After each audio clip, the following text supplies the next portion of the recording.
Selamat bertemu kembali dengan saya. Hari ini saya akan menjelaskan tentang perbedaan bahasa Indonesia yang baik dan bahasa Indonesia yang benar.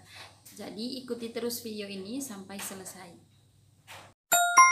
Baik adik-adik di rumah, bahasa Indonesia yang benar itu adalah bahasa yang dalam penggunaannya sudah sesuai dengan pedoman umum bahasa Indonesia. Jadi baik dalam penggunaan secara tertulis maupun secara lisan itu sesuai dengan pedoman umum ejaan bahasa Indonesia, seperti itu. Jadi dalam penggunaannya sehari-hari juga bahasa Indonesia yang benar ini adik-adik digunakan dalam situasi yang resmi. Misalnya secara tertulis digunakan pada tulisan-tulisan resmi, misalnya surat resmi, kemudian pada karya-karya ilmiah seperti itu, misalkan pada tesis, disertasi, pada skripsi, seperti itu. Kemudian atau pada jurnal-jurnal ilmiah. Kemudian kalau secara lisannya itu digunakan pada situasi-situasi resmi. Jadi harus menggunakan bahasa Indonesia yang benar. Seperti yang saya jelaskan tadi bahwa bahasa Indonesia yang benar itu harus digunakan pada situasi yang resmi. Itu kalau misalkan secara lisan. Kemudian kalau secara tertulis harus digunakan pada surat-surat resmi atau pada artikel, tulisan-tulisan resmi yang sifatnya resmi. Begitu. Akan tetapi kita tidak disarankan menggunakan bahasa Indonesia yang benar pada situasi yang tidak resmi. Kenapa seperti itu? Karena kedengarannya akan sangat aneh kalau misalkan dalam situasi yang tidak resmi kita menggunakan bahasa Indonesia yang benar. Saya beri satu contoh. Di sini saya sudah siapkan satu kalimat. Nah, kalimat seperti ini. Apakah kamu memahami tugas yang diberikan oleh guru? Itu adalah bahasa Indonesia yang benar, tetapi digunakan pada situasi yang resmi. Kita coba bayangkan kalau misalkan kita menanyakan teman kita tentang tugas. Apakah kamu memahami tugas yang diberikan oleh guru? Seperti itu. Padahal kalau kita gunakan bahasa Indonesia yang baik, kamu paham tidak dengan PR yang tadi diberikan Pak Guru?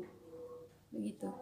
Saya pikir akan sangat membuat kita canggung kalau misalkan kita menggunakan bahasa Indonesia yang benar pada situasi yang tidak resmi. Kemudian, bagaimana dengan bahasa Indonesia yang baik?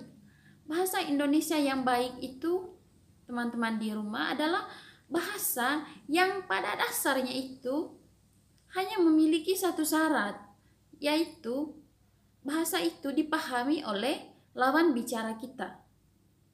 Begitu. Jadi situasinya juga harus pada situasi yang tidak formal.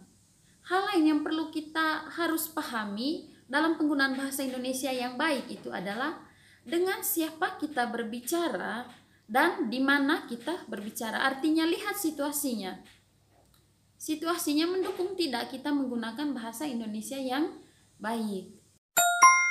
Bahasa Indonesia yang baik ini, teman-teman, syarat utamanya itu adalah yang penting lawan bicara kita memahami apa yang kita bicarakan. Itu paling penting. Hal lain yang perlu diingat bahwa dalam menggunakan bahasa Indonesia yang baik, kita perlu paham dengan siapa kita berbicara dan di mana kita berbicara. Itu sangat menentukan pilihan kata kita pada saat kita menggunakan bahasa Indonesia yang baik. Jadi pada dasarnya penggunaan bahasa Indonesia yang baik itu tidak berpedoman pada pedoman umum ejaan bahasa Indonesia. Artinya tidak mengikuti aturan penggunaan bahasa Indonesia seperti kalau kita menggunakan bahasa Indonesia yang benar.